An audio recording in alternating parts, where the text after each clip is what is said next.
우리 기초수행 본문, 기초수행 본문을 항상 법에 반은 기초수행 본문이죠. 뭐 사실은 똑같은 말 왜 하나라고 생각할 사람도 분명히 있을 건데, 사실은 기초수행 본문을 벗어나서 다르게 할 말이 사실 없거든요. 내 나름 수행의 시작과 수행의 끝을 다 말한 것이고요. 왜 이렇게 계속 말하는가? 이게 여러분에게 도움될 거라고 생각하기 때문에 그래요. 물론 다 아는 분들은 수행적으로 실제 이해한 분, 우리가 수행적으로 실제 이해했다면 연기를 이해한 걸 말하겠죠. 연기를 이해한 것. 저번 법회 시간 인터뷰 듣다 보니까 어떤 수행자분께서 경행하시면서 몸과 마음에서 일어난 모든 것들이 대상도 수없이 일어나고 마음도 수없이 일어나서 그 진행이구나 이렇게 말씀하신 게 있는데, 사실 그게 연계에 대한 이해죠. 우리가 이해로 가면 직접적으로 그걸 확인하면서 이해하는 것, 이런 것도 있겠지만 실제 이해는 깊어지면 깊어질수록 그 대상이 모호해져요. 나중에는 내가 그걸 체험하고 있는 것이 아니고 내가 이해만 하고 있어. 무슨 말인가 하면 내 몸에 수많은 대상이 일어나고 수많은 대상과 함께 수많은 마음이 일어나고 있어요. 그런 이해가 있어요. 그러면 내가 수많은 대상이 일어나는 걸 확인하고 있고 수많은 대상과 함께 수많은 마음이 일어나는 걸 확인하면서 그 이해를 하는가? 사실 안 그래요. 전반적으로 그렇게 이해하고 있는 거예요. 내 몸과 마음의 진행이 그렇다라고 내가 통째로 이해하고 있는 거지, 그 하나하나의 개별적으로 일어나고 있는 수많은 것들을 하나하나를 이해하고 있는 거 아니죠. 그래서 내가 한 기초수행 법문을 모두 다 실제로 알고 있다라고 한다면은 사실 연기에 대한 이해가 있는 분, 연기에 대한 이해가 깊어지고 있는 분, 그런 분들은 사실 내가 한 기초수행 법문을 다 이해하고 있는 사람이죠. 그런 분들에게도 완전히 무의미하지는 않을 겁니다. 완전히 무의미하지는 않을 거예요. 왜냐하면 내가 정말 알고 있는 것, 내가 정말 알고 있는 것을 똑같은 언어로, 자기가 이해하고 있는 언어로 상대가 이야기해주면 자기 마음에 지혜의 느낌이 생기거든요. 좀 벗어나 있지만 사실 여기에서 언어라는 게 중요해요. 언어라는 게 중요해요. 무슨 말인가 하면 내가 서현스님 법문이나 양희또라스님 법문이나 청현스님 법문을 하나도 안 들어요. 그 사람들 어떤 식으로 말하는지 하나도 몰라요. 왜 안 듣는가? 쓰는 말이 달라서. 아예 안 들어요. 쓰는 말이 달라서. 그 말을 갖고 와서 언어적으로 막 풀었으면 똑같은 말 하겠죠. 근데 실제 말의 습관, 단어의 선택, 이런 게 달라요. 이런 게 다르면요, 내 마음에 느낌이 안 와요. 그냥 아주 건조한 표면적인 내용을 확인할 뿐이지 마음에 울림이 안 생겨요. 언어라는 게 참 묘해가지고 우리 마음이 그만큼 폭이 좁단 말이겠죠. 내가 쓰는 말, 내가 그 경험에 대해서 내가 표현한 표현, 나의 어떤 접근법, 이렇게 내 마음에 익숙한 방향에서의 설명일 때만 사실 내 마음이 반응하는 거죠. 우리가 지식을 얻기 위해 하는 게 아니죠. 우린 지혜를 얻기 위해서 해요. 지혜는 뭐 굉장히 민감하다 할까요? 그래야만 지혜적 공감이 생겨나요. 그래서 뭐 서현스님이나 청현스님이나 양희또라스님 법문을 들으면 내용은 맞겠죠. 내용은 다 옳은 말 할 거예요. 근데 그게 내게 어떤 지혜의 느낌을 주진 않아요. 아마 다 듣는 분은 나보다 훨씬 마음이 폭이 넓겠죠. 내 법회 듣고 청현스 법회 듣고 서현스 법문 듣고 하는 분들은 내보다 훨씬 더 언어를 향한 마음의 폭이 넓을 겁니다. 나는 폭이 좁죠. 우리 다 하는 말이 달라요. 왜냐하면 다 이해들이 다르니까. 이해가 다르다는 게 이해의 내용이 다른 게 아니에요.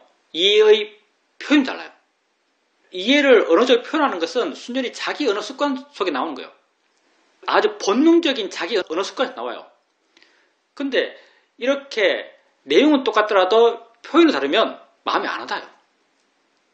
책도 마찬가지거든요. 책도 마찬가지인데 나는 미얀마에서 실제 본격적으로 불교 공부를 했기 때문에 미얀마에서 구할 수 있는 책들이 다 영어책이었죠.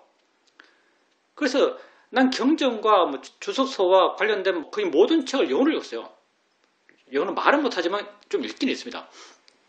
다 영어로 읽었죠. 그래서 영어적 표현, 영어로 표현된 그 단어, 거기에 내 마음이 방향이 맞아요. 한국 와서 한국에서 번역된 책들을 보죠. 그러면 그 책의 내용이 그렇게 싱거울 수가 없습니다. 순전히 내 개인적인 경험이에요. 한국어로 쓰여진 니까의 책이 수준 낮다는 게 아니고요. 마음이 느낌을 안 줘요. 왜냐하면 내 마음이 영어로 표현된 그런 언어적 표현에 익숙하기 때문에, 그런 표현을 통해서 뉘앙스를 쌓아왔기 때문에, 우리 국어로 쓰여진 그런 표현에서는 그런 뉘앙스가 묻어나지가 않아요. 그래서 돌아가서 내가 그렇게 기초적인 부분에서 우리가 함께 공유하고 있는 언어 표현대로, 공유하고 있는 접근법으로 수행과 법과 지혜에 대해서 이야기하면 그걸 이미 알고 있는 사람에겐 마음의 느낌을 줘요. 좋다는 마음의 느낌을 줘요.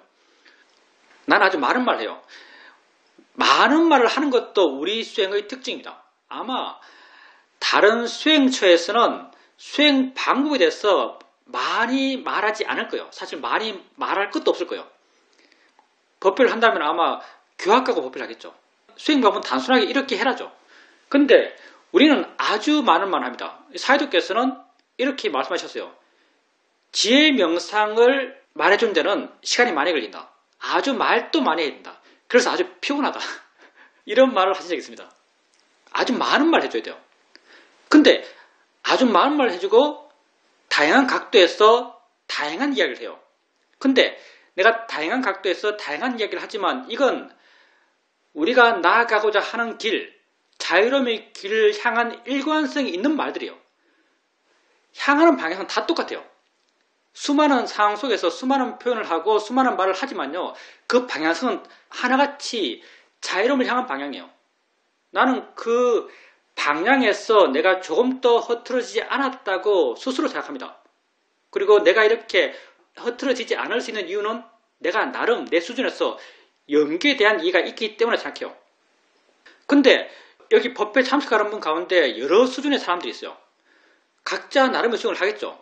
그리고 어떤 사람은 이 수행은 이렇게 하는 거라고 스스로 믿고 스스로 자기가 믿는 방향에 수행하고 있는 분도 있을 거예요. 근데 그 방향이 안 맞을 수도 있어요.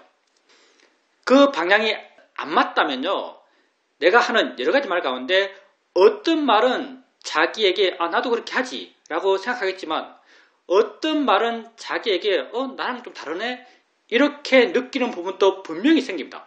수행을 만약 그릇되게 하고 있다면, 만약 어떤 분이 그렇게 이 부분은 나와 다르네 라고 느끼는 분이 있다면 자기 수행을 다시 한번 점검하는 기회가 될 거예요. 내가 미얀마에서 정말 사이도 법문을 많이 들었고 사이도 법문 녹취록을 끊임없이 읽었고, 그러면서 그게 내게 도움됐던 것 가운데 하나가 그거예요. 나의 생각과 내가 하고 있는 것과 다른 부분을 만나면 뭐가 잘못된 거예요. 왜 다른지 거기에 대해서 내 마음에 답이 나와야만 뭔가 해결된 거예요. 그래서 수많은 정보를 접하는 것, 물론 이게 바른 정보여야 합니다. 수많은 바른 정보가 왜 중요한가? 수많은 바른 정보, 수많은 상황에 대한, 수많은 것에 대한, 수많은 단계에 대한 그런 이야기를 들었을 때 자기가 만약 수행을 그릇된 방향에 하고 있다면 그 모든 것이 자기가 옳을 수가 없어요. 그래서 수행에서 여러 많은 정보들을 얻는 것 아주 중요하죠. 그래서 제가 기초수행 법문을 그렇게 하는 겁니다. 그리고 여러분 각자의 수행 상태가 있는 것이고, 내가 하는 말 가운데 여러분에게 이해되는 부분이 있고 이해 안 되는 부분이 있어요. 이해 안 되는 부분은 넘어가세요. 이해하려 하지 마십시오. 이해 못해도 돼요. 하다 보면 이해가 됩니다. 다 지혜적 요소이기 때문에 하다 보면 여러분이 이해하는 것이 아니고 마음이 이해할 거예요. 기초수행 법문에 대한 나의 여러분에게 말씀드리고 싶었던 내용이고요. 아까 내가 한 말 가운데 하나가, 우리가 객관 세상 속에 사는 것이 아니고 내게 해석된 세상 속에 사는데, 내게 해석된 이 세상은 주관적으로 해석했다 이렇게 말이죠. 주관적으로 해석했다. 우리가 세상을 주관적으로 해석해요. 무슨 말인가 하면 각자 다 다르게 해석하는 거죠. 왜냐하면 우리가 갖고 있는 정보가 다 다르니까. 물론 우리가 세상을 살면서는 나처럼 저 사람도 보겠지. 나처럼 저 사람도 듣겠지. 나처럼 저 사람도 느끼겠지라는 그런 어떤 가정 내지는 믿음 속에 세상을 살아요. 그렇게 안 살면 세상을 못 살겠죠. 근데 근본적으로 여러분은 세상을 주관적으로 해석합니다. 이건 심리학 시험에서도 여러 번 증명돼요. 예를 들어서 내가 한번 미술 관련된 다큐멘터리를 보는데 눈에 번쩍 뜨이는 말을 하더라고요. 우리가 전방을 보면은 120도, 150도에서 한꺼번에 다 보여요. 근데 설명한 사람이 우리 눈은 구조적으로 이 전체를, 이 넓은 각을 한꺼번에 볼 수가 없대요. 우리 눈은 그 부분을 어느 기관에 돌아가면서 이 부분 보고 이 부분 보고 이 부분 보고 아주 빠르게 돌아가면서 이걸 본대요. 그럼 여러분이 이렇게 보고 있으면 그 바뀌고 있는 그 장면이 구분되나요? 구분 안 돼요. 이게 통으로 보는 거죠. 우리에겐 통으로 알아서요. 그럼 통으로 보여주고 이건 뭐죠? 이건 우리가 해석한 거죠. 이건 우리가 해석한 거예요. 그리고 이런 시험도 있죠. 가끔 말하지만 뒤에 시멘트 벽이 있고 시멘트 벽 앞에서 한 50명의 사람이 춤을 추고 있어요. 불빛이 번쩍번쩍거려요. 그리고 100명 정도의 사람이 앞에 의자에 앉아서 그 춤을 구경하고 있죠. 근데 한참 춤을 추는 가운데서 시멘트 벽이라고 믿었던 거기에 문이 있었어요. 안 보이는 문이. 문을 열고 누가 한 명 나와요. 그 사람이 같이 춤을 추다가 춤이 마칠 때쯤 되어서 그 문으로 다시 들어갔어요. 그리고 나서 앞에 앉아서 춤을 구경하고 있던 그 100명에게 물어보죠. 혹시 다른 사람이 나와서 춤을 춘 걸 본 사람이 있는가라고 물어봤어요. 100명 중에 몇 명이 그 사람을 봤겠어요? 100명 중에 아무도 그 사람을 못 봐요. 아무도 그 사람을 못 봅니다. 근데 영상을 다시 돌려보면 그 사람은 아주 분명해요. 눈에 띄게 분명하게 춤을 추고 들어갑니다. 근데 아무도 그 사람을 못 봐요. 왜 못 보는가? 앉아있는 100명은 뒤가 시멘트고 시멘트벽이고 벽돌벽이고 벽돌벽에서 누가 나올 거라고 아무도 안 믿었기 때문에 안 믿고 있으면 안 보여요. 내가 볼 수 없을 거라고 믿고 있으면 안 보여요. 다 자기 마음 따라서 보는 거예요. 내가 볼 수 있다고 생각하는 걸 보는 것이고 내가 볼 수 없다는 것을 나는 못 봐요. 다 주관적으로 보는 거죠. 세상은 여러분에게 주관적으로 해석되는 겁니다. 다 내 안에 있는 거죠. 여러분 밖에 세상이란 건 없어요. 사실은. 왜? 나의 세상. 내가 사는 게 나의 세상이죠. 여러분 사는 세상을 보세요. 여러분 사는 세상. 여러분은 지금 대한민국에 사나요? 여러분 지구에 살아요? 여러분 태양계에 살아요? 여러분이 사는 세상은 아주 좁습니다. 앞에 보이는 벽, 뒤에 보이는 벽, 들리는 소리의 범위, 시야가 닿는 범위, 그 범위에서 여러분은 사는 거죠. 모든 옳은 것의 척도는 여러분 자신입니다. 여러분 자신을 비춰보세요. 지금까지 믿어왔던 믿음에 의지하지 말고요. 여러분 자신을 비춰보세요. 여러분이 진실이죠. 여러분이 살잖아요. 여러분이 여러분 빼고 아는 게 뭐 있어요? 여러분 밖에 모르는데 사는 것도 여러분이 살아요. 여러분이 사는 것 그게 세상이죠. 여러분 세상이 어디예요? 여러분의 세상은 여러분 눈이 미치고 여러분 귀가 미치고 여러분 몸이 미치고 그렇게 닿는 곳 그게 여러분의 세상이죠. 여러분 거기에서 삽니다. 여러분 그것만 알아요. 그리고 그렇게 여러분 눈이 미치고 귀가 미치는 곳 거기에 대해서도 여러분은 내가 저 1m 앞에 있는 벽을 봐. 내가 오른쪽에 들리는 소리를 들어. 이렇게 믿고 이렇게 살아요. 근데 정말 그런가요? 여러분이 여러분 앞에 있는 벽을 보나요? 아니에요. 여러분의 눈에 온 무엇을 봐요?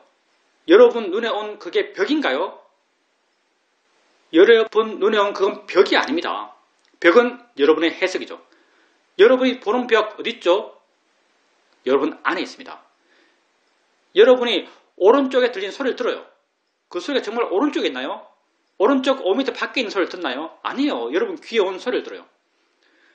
여러분 귀에 온 그 소리, 그게 리듬 있나요? 그게 내용이 있나요? 그 리듬, 그 내용, 그다 여러분의 해석이죠. 여러분이 듣는 소리, 그것 또한 여러분 안에 있는 거죠. 자, 그러면 우리 존재라는 게 신기하지 않나요? 여러분을 벗어난 그 무엇도 세상에 없어요. 여러분을 벗어난 그 무엇도 세상에 없습니다. 왜? 세상은 여러분이 사는 게 세상이고 여러분이 사는 세상은 여러분이 아는 세상이요. 그러니 여러분이 사는 세상은 다 여러분 안에 있는 거죠. 그래서 여러분 안에 세상의 처음과 세상의 끝이 있다고 말할 수 있겠죠. 근데 이거 그대로 경계에 나옵니다. 경계를 보면 이런 이야기 나옵니다. 어느 사람이 엄청 열심히 사마다 수행해서 신통을 얻었어요. 신통을 얻어서 깊은 선정이 들어서 죽었죠. 죽어서 하늘나라 선이 인으로 태어났어요. 그러니까 전생에 한 사마타 수행 선정력이 그대로 있는 거죠. 그래서 선정력이 너무 깊다 보니까 신족통이 있는 거죠. 그래서 뭐 인도를 지나갈 때 그냥 화살처럼 지나가요. 나무 그림자 지나가듯이 휙 지나가면 인도가 건너가져요. 이만큼 넓은 보폭으로 세상을 횡단할 수 있어요.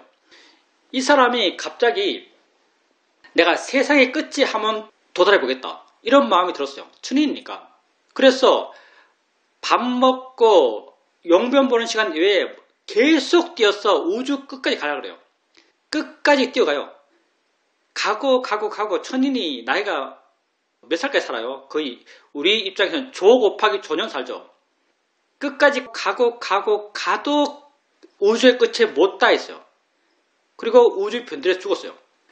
죽고 다시 천인으로 태어났어요. 그리고 부처님 찾아오죠. 부처님 찾아와서 부처님에게 이렇게 묻습니다. 내가 그렇게 신통을 얻어서 그렇게 세상의 끝에 달려가려고 했는데 정말 내가 그렇게 달려가면 세상의 끝에 도달할 수 있습니까? 라고 물어봐요. 그러니까 부처님께서 네가 아무리 그렇게 달려가도 세상의 끝에 도달할 수 없다. 왜냐하면 세상의 처음과 세상의 끝이 이 한길 네 몸속에 있기 때문에 이렇게 말해요. 너 안에 세상의 끝과 세상의 처음이 있기 때문에 네가 아무리 네 바깥에서 신통을 얻어서 총알처럼 우주 끝을 향해 달려가더라도 넌 결코 세상의 끝에 도달하지 못한다 이렇게 말해요. 경리 한번 찾아보십시오. 아마 상류단에 나올 거예요. 로히타사 천인 누가 여기 썼었네요. 로히타사 천인. 로히타사 천인이랍니다. 여러분이 사실 다 세상 처음과 세상 끝이죠. 왜? 세상 전부니까. 세상에 불교처럼 인본적인 종교가 있을까요? 정말 극단적으로 불교는 인본적입니다. 불교는 다 내 경험 이야기예요. 여러분이 어떻게 경험하는가가 불교적 이야기죠. 사실은. 불교의 세상은 다 내가 경험한 세상이에요. 내가 경험한 세상은 다 내게 보이고 내게 들리고 내게 느껴진 세상이죠. 근데 내게 보이고 내게 들리고 내게 느껴지는 세상은 다 내 밖에 있는 게 아니에요. 다 내 안에 있어요. 그러니 세상이 다 내 안에 있는 거죠. 이렇게 세상이 다 내 안에 있다 보니까 부탁해서 이런 말 하는 거죠. 세상의 끝과 세상의 처음이 다 한길 네 몸 안에 있다.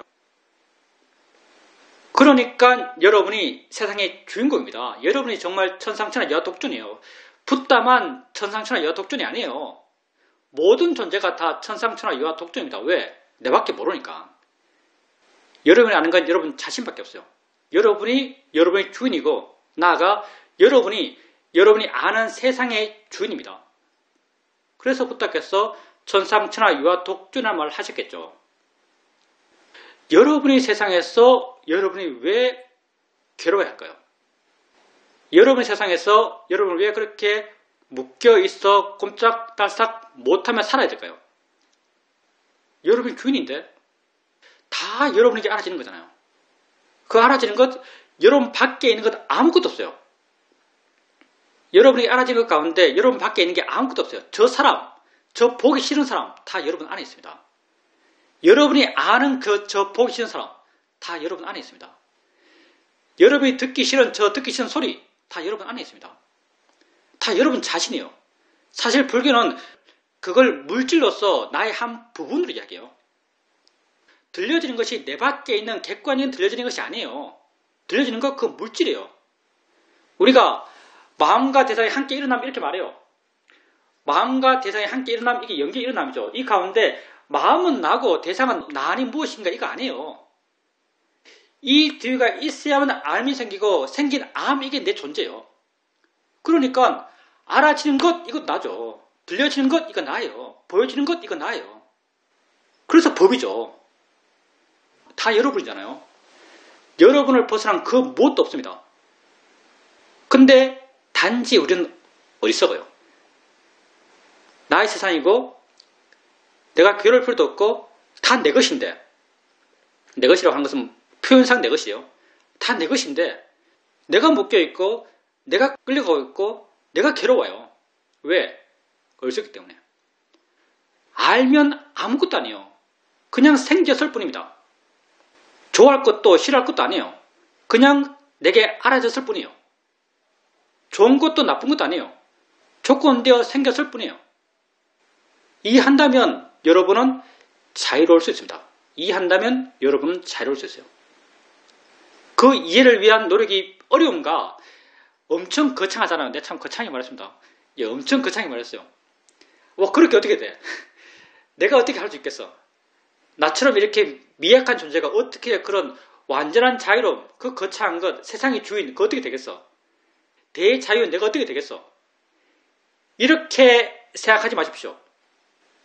이렇게 묘사하자면 엄청 거대하고 거창해 보이지만 이렇게 되기 위한 실천적 노력은 아주 단순하고 쉽습니다.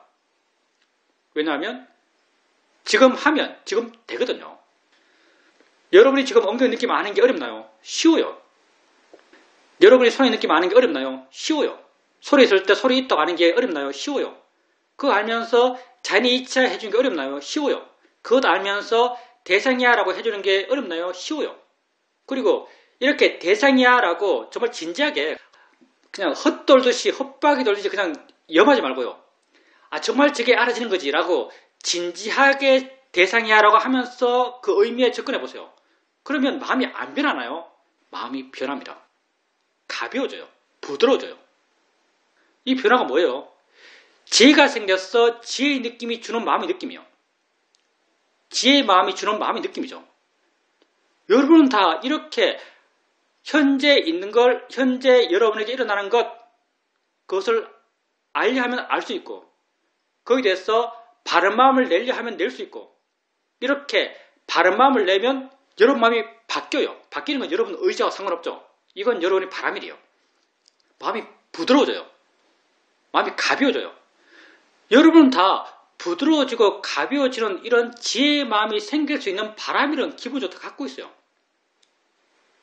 이 세 개가 다 쉽잖아요. 알고 바르게 알면 마음이 변한다. 지금 하면 지금 되는 거예요. 이렇게 해 나가다 보면 내가 아까 말했던 엄청 대단해 보이는 그것 다 여러분 안에서 실현되는 거죠. 여러분 세상의 주인입니다. 여러분에겐 다 세상의 주인이 될 수 있는 그런 기본적인 바람을 다 갖고 계세요. 자기에게 있는 내가 생각하기에 우리 각자 갖고 있는 내 잠재력 가운데 가장 거대한 잠재력이에요. 돈 좀 더 벌고 남들로 좀 더 승진하고 좀 잘생기고 이 뭐가 그렇게 근본적 입장에서 뭐가 그렇게 중요해요? 마음이 변하고 세상의 주인임을 자각하고 세상으로부터 자유로워지고 나로부터 자유로워지고 행복한 방향으로 변할 수 있는 것 이것보다 더한 가능성이 어디 있겠어요? 여러분이 갖고 있는 가장 거대한 가능성이다. 근데 이 가능성을 발현시키기 위한 노력은 쉬워요. 하면 되는 거예요. 이걸 어떻게 우리가 안 하겠습니까? 수행하십시오. 수행이 여러분이 여러분 자신을 위할 수 있는 가장 분명한 길입니다. 질문입니다. 옛날에 학교 다닐 때 수학 문제를 풀 때 어떤 참고서를 보면 그 설명을 들어도 도저히 이해할 수 없는 경우에도 다른 참고서에 그 설명을 한 다른 저자의 이야기를 읽게 되면 그게 이해될 때도 있습니다. 그것처럼 스님 법문은 스님 법문대로 듣고 수현 스님, 청현 스님, 얀따 스님도 같은 내용을 다르게 표현한 말을 들으면서 우리는 몰랐던 것을 더 깊이 이해할 수 있는 계기가 되기도 합니다. 그래서 우리가 참 운이 좋다라고 생각됩니다. 스님께서는 바른 견해가 있을 때 수행하는 것이고 바른 견해가 없을 때 수행하지 않는 것이다 이렇게 말씀하십니다. 제가 일상의 삶을 살아가면서 다른 사람과 어떤 일을 하고 내 의견을 말하고 상대를 설득할 때 내가 느끼기에 아주 강한 나라고 하는 것이 드러납니다. 스님께서는 바른 견해 가운데 모아적 시각을 중심으로 수행한다라고 말씀하십니다. 이렇게 일상의 삶 속에서 나라고 하는 것이 아주 강하게 드러난다면 이건 견해가 바르지 않은 것입니다. 이렇게 견해가 바르지 않다면 그건 수행하는 것이 아닌 것이 됩니다. 따라서 내가 일상에서 수행하지 않는 것인가 라는 생각을 하게 됩니다. 아닙니다. 그러면 수행자님 생각하기에 가정에서 내가 수행을 엄청 열심히 했고 지혜가 깊고 마음이 좋다라고 만약 가정한다면 내가 화 안 낼까요? 내 욕심 안 낼까요? 내가 미워하는 사람 없을까요? 내게 듣기 싫은 소리 없을까요? 많습니다. 보기 싫은 거 많아요. 듣기 싫은 거 많아요. 화도 잘 내요. 욕심도 많아요. 무슨 말인가 하면요. 우리의 업이 안 사라졌어요.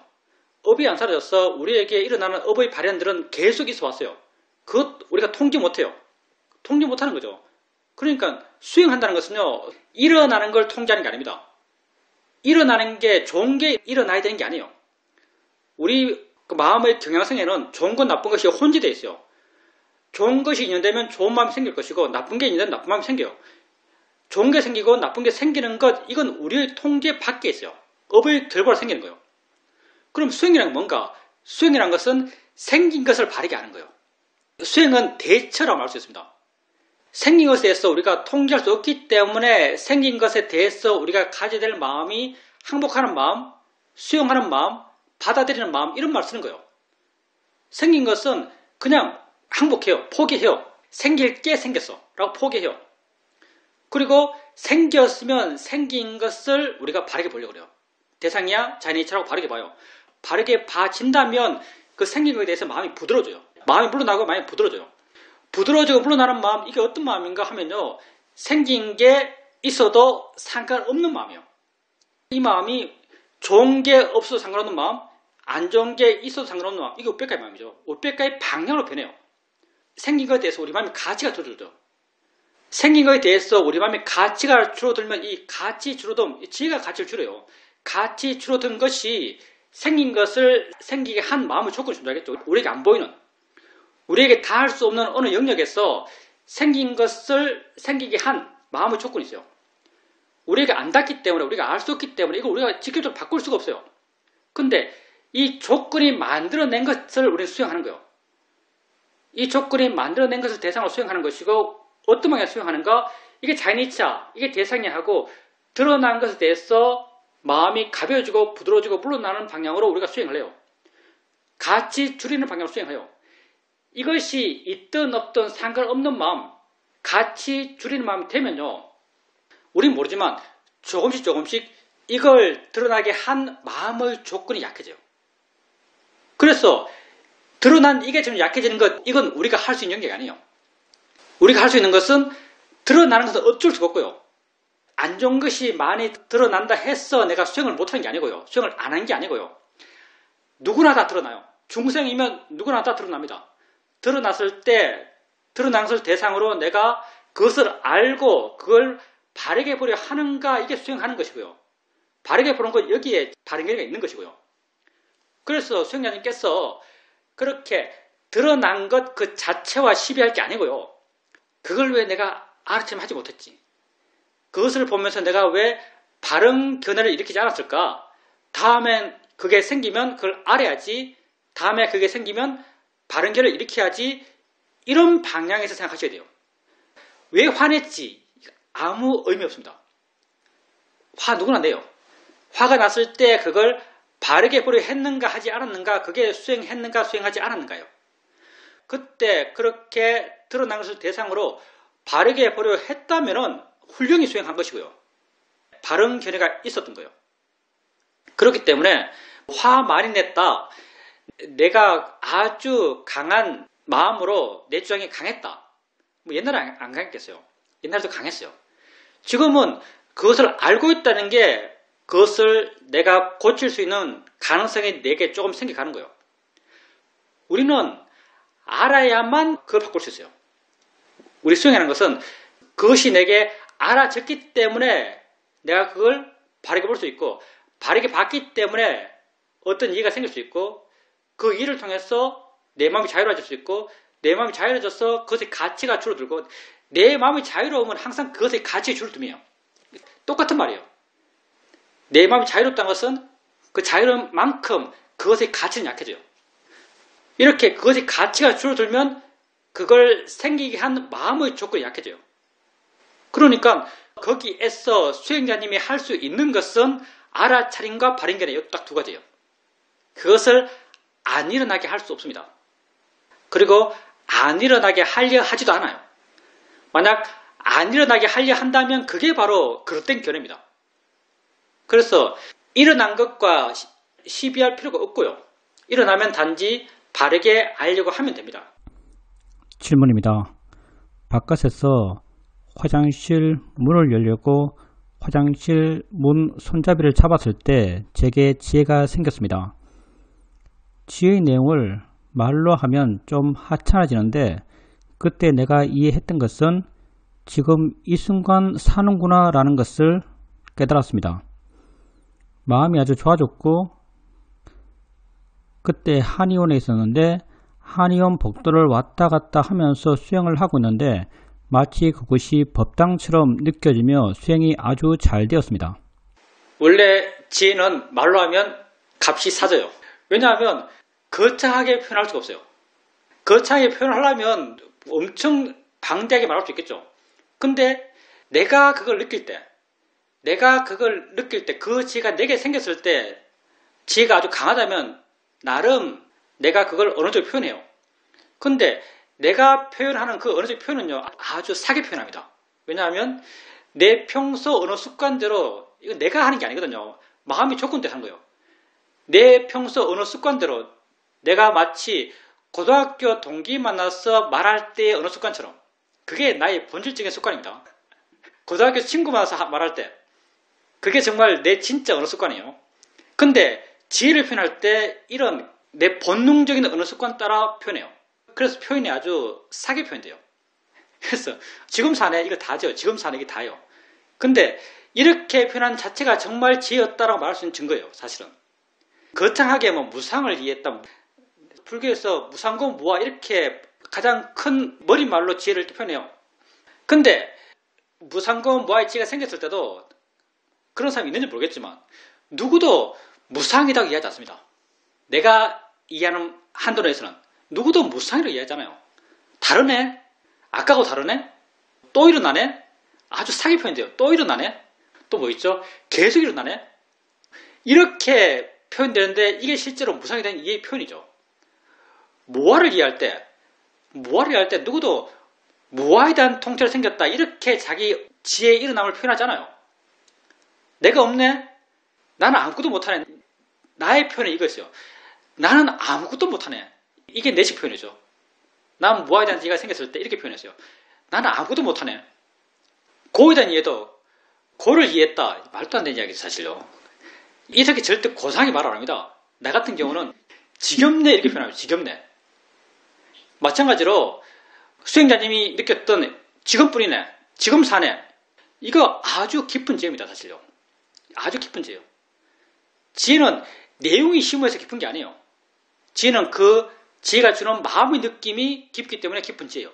그때 수행자의 마음이 아주 가벼워졌을 것이고 아주 부드러워졌을 것이고 아주 자유로워졌을 겁니다.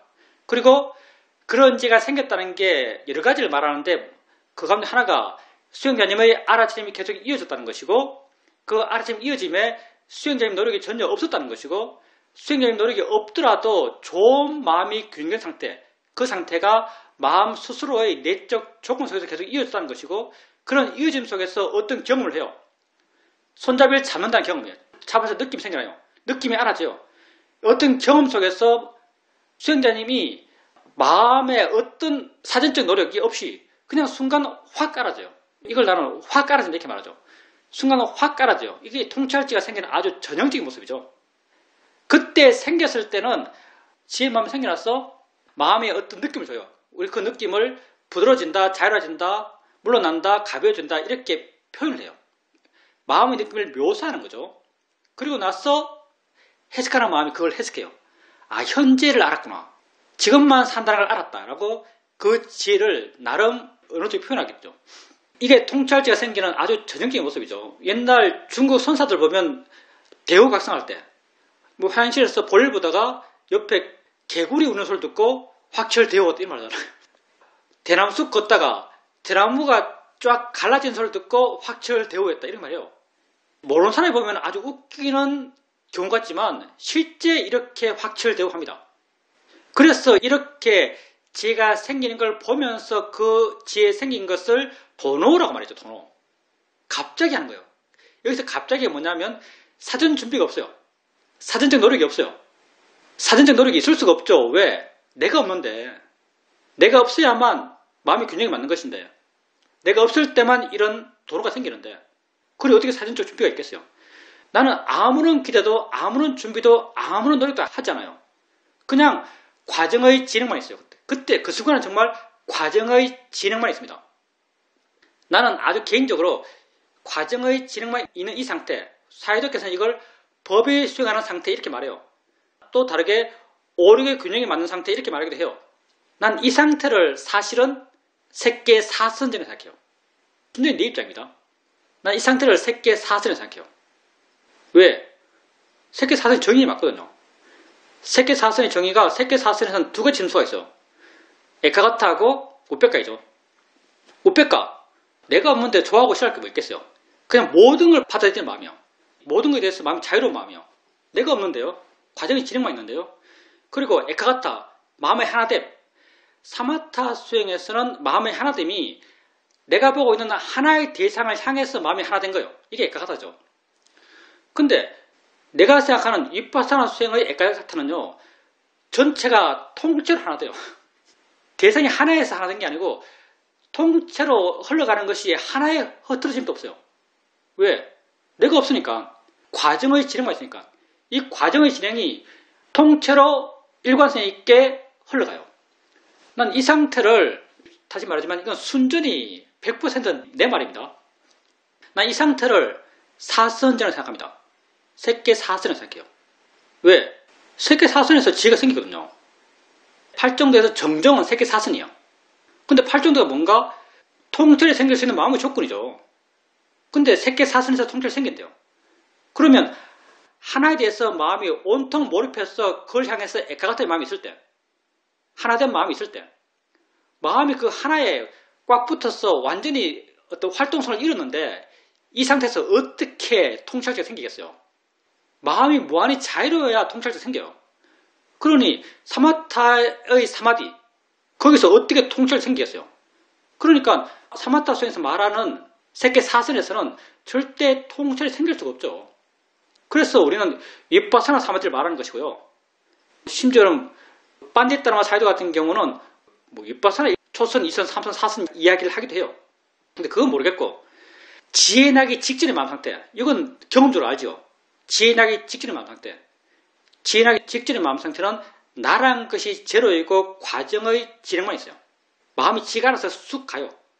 이때 어떠한 흔들림도 없어요. 그냥 가요. 이게 통째로의 에카가타였고 당연히 내가 없으니까 마음을 우백가요. 그래서 사선정에서 있는 심소, 우백가와 에카가타가 있는 그런 사선정의 마음이다라고 말할 수 있다라고 나는 생각합니다. 순전히 내 입장입니다. 수행 방법에 대해서 이야기하다 보면요.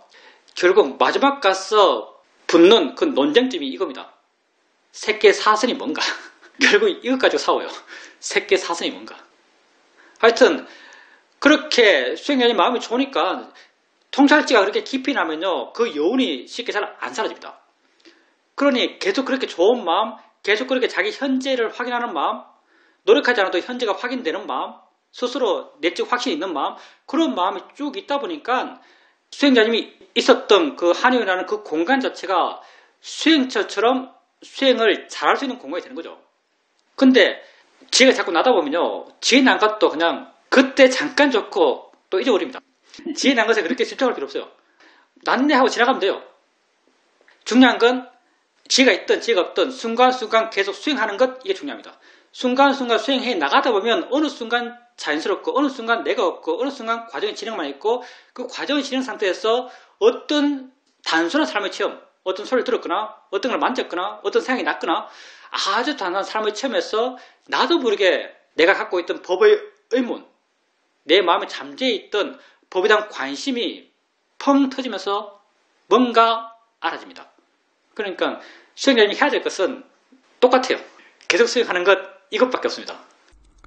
질문입니다. 한번 저녁에 경영을 나갔었는데 그러면서 어린 아이들에게 어른들이 어떤 마음을 가져야 하는가에 대해서 생각을 했습니다. 그 생각이 계속 진행되었고 그 진행되는 생각을 계속 알고 있었습니다. 생각은 생각대로 진행되고 주변의 소리, 느낌들도 저절로 알아지고 또 그 전체를 지속적으로 지켜보면서 경영을 할 수 있었습니다. 이런 상태를 경험하면서 이렇게 수행 상태가 좋은 것은 내가 경영을 하면서 알아차림을 계속 이어지게 해왔기 때문에 이런 상태가 되었다라고 생각되었고 수행에서 알아차림이 이어진다는 것이 얼마나 중요한가에 대해서 다시 한번 알 수 있었습니다.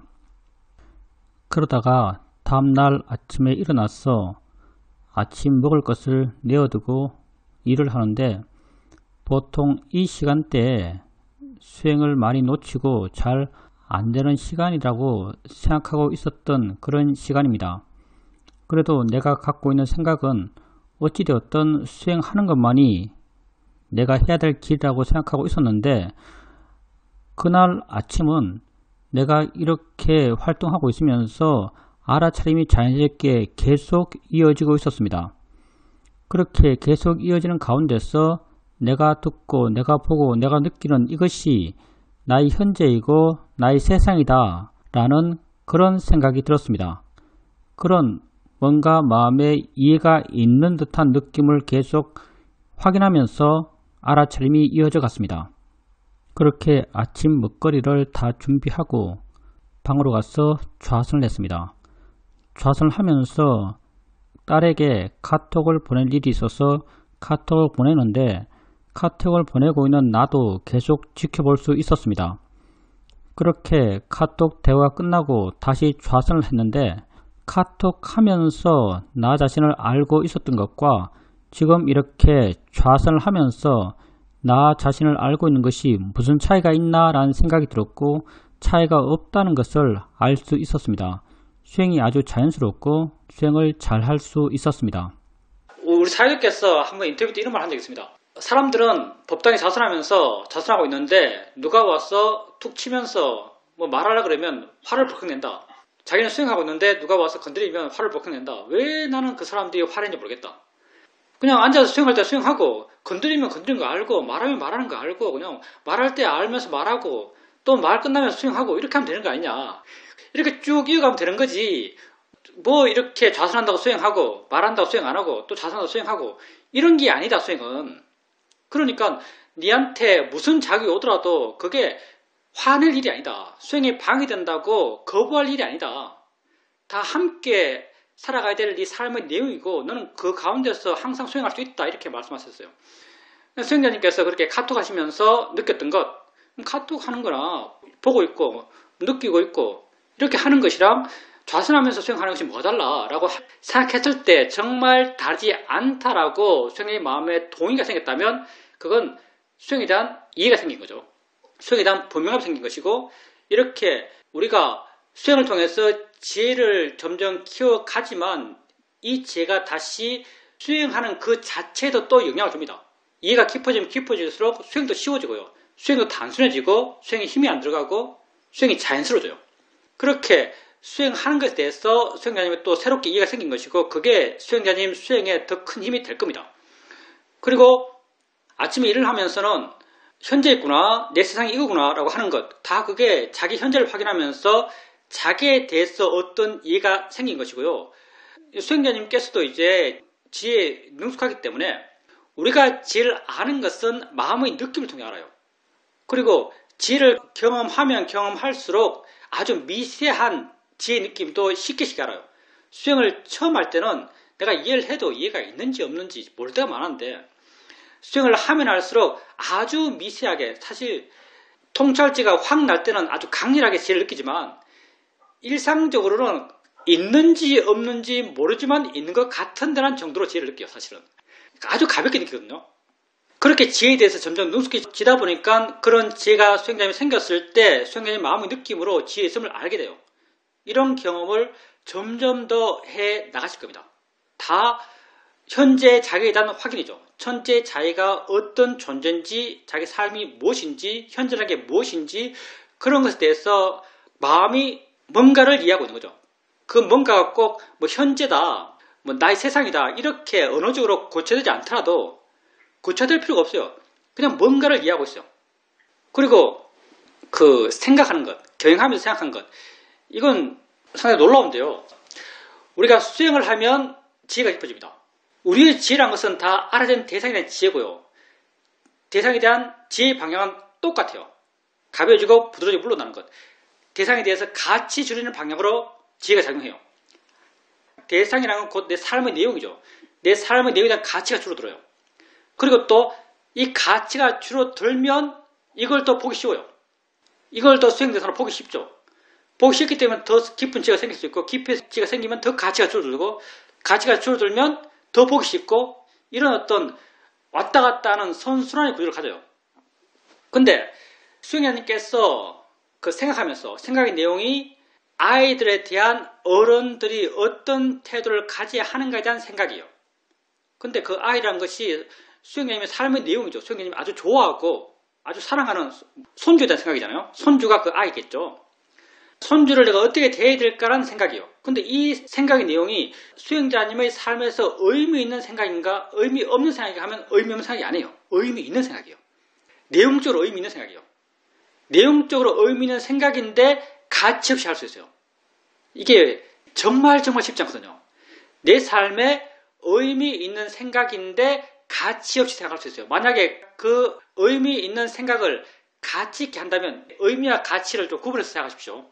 삶에 의미 있는 생각을 가치 있게 생각한다면 그걸 대상으로 절대 수행하지 못합니다. 이거 똑같죠? 내가 사이도 법문집을 읽고 있어요. 법문집을 읽고 있으면 법문집 책 내용을 내가 알면서, 본다고 알면서, 안다고 알면서, 이렇게 수행하면서 책 내용도 알면서 할 수 있어요. 근데 만약 내가 사이도 법문집 읽으면서 내일 사이도께서 내가 내일 그 법문집 내용을 물을 테니까 알아와 라고 말했어요.